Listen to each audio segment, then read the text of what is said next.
Hi everyone! I'm here at the church to visit the church mice, and they're going to be so excited to see me. They haven't seen me in a few days, and I'm very excited to see them. Because we have to be very careful about germs right now, we're going to meet outside, and we're going to stay at least 6 feet apart from each other. So I'm going to put on my mask, and I'm going to let them know that I'm here. Mice, are you here? Here they come.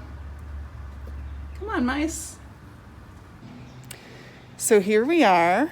I'm with the church mice, and I don't know if you can see them right there. We're about 6 feet apart, and we're just going to sit and chat for a little while and catch up on what everybody's been doing.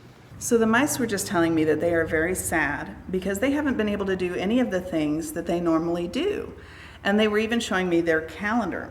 So if you look at this calendar, this is their cheese of the month calendar.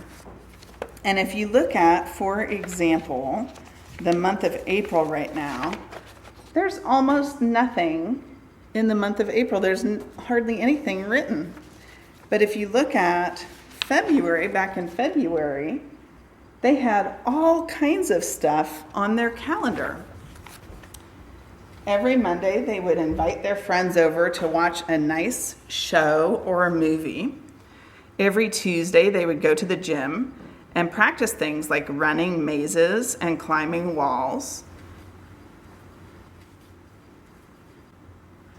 Every Wednesday, they would go out to practice chewing various things at various locations. Every Thursday, they would visit the library to read about their favorite subjects. Every Friday, they would go do different fun things with their friends. And every Saturday, they would go antiquing.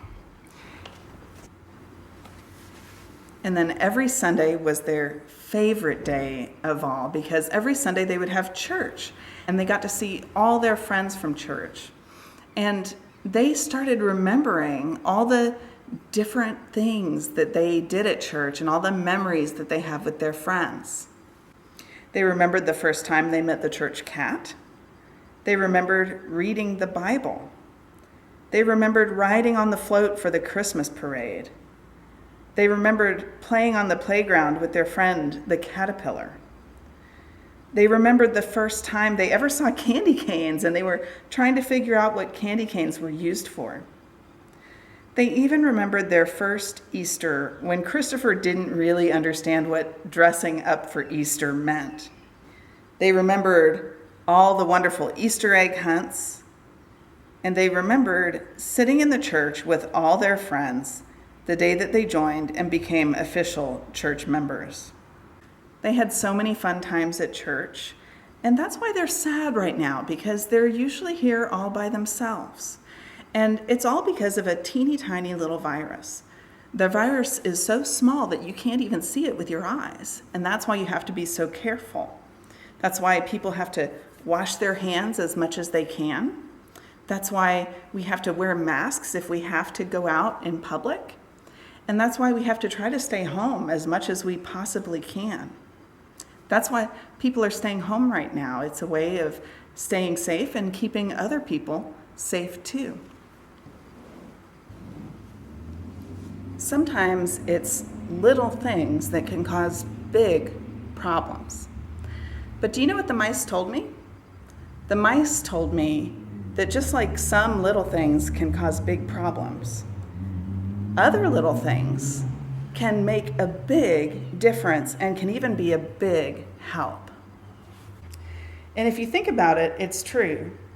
The mice are our smallest members of the church, and they make a big difference in the church.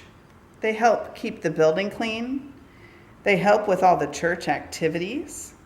They let me know what's happening at the church when I'm not here. They even give great fashion advice. And they make people happy because people get happy when they see the church mice. So we started talking about all the little things that we can do to make a big difference. And the mice have been doing lots of things. They've been calling people to check in on them.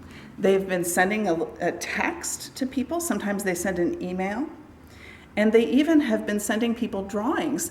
They make a drawing, and then because they don't want to share germs, they take a picture of their drawing and they text it or email it to the person that they drew it for.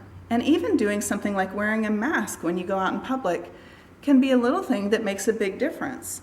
When I'm around the mice, I wear my mask because I love them and I want to protect them from my germs. And they wear their mask because they love me and they want to protect me from their germs. There's all kinds of little things that we can do to make a big difference. And did you know that people used to think that Jesus was little too?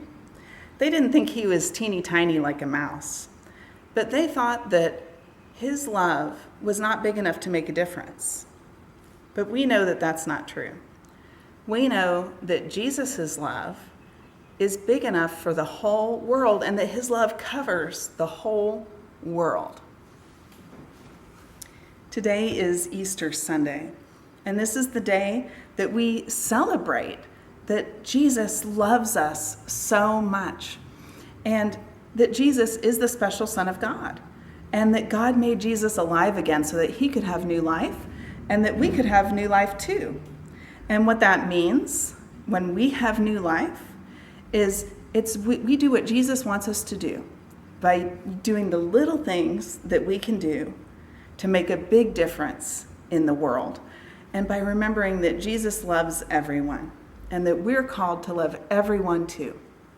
So now it's time for our Easter cheer.